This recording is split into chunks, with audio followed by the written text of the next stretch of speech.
The Pueblo City Council voted 4-3 this week to reject a proposed SitLie ordinance.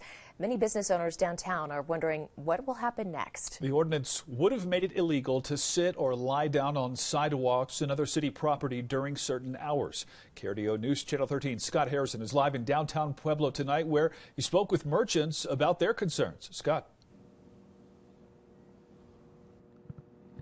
Well, although Colorado Springs passed a similar SitLie ordinance, the one proposed by Pueblo was based on an ordinance out of Durango.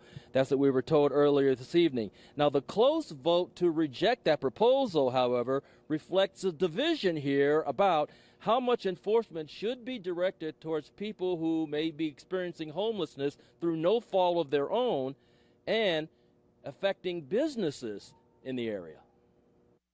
This is the kind of activity Pueblo's proposed SitLie ordinance would have banned: lying down or sitting on sidewalks and other public areas in front of merchants in the downtown district during business hours.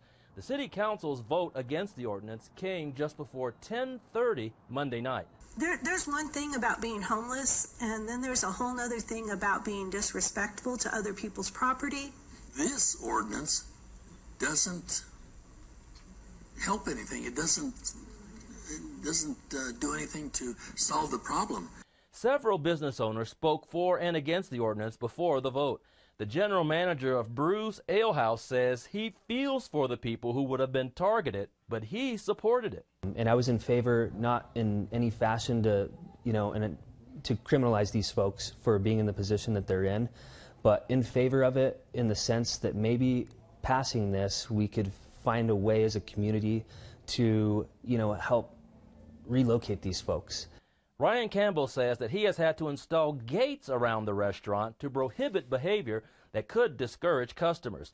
And down the street at Papa Jose's restaurant, the owners mix kindness with sternness while dealing with what they say are almost daily situations with transients. But you have to tell them, we'll be happy to feed you, but then you'll have to leave.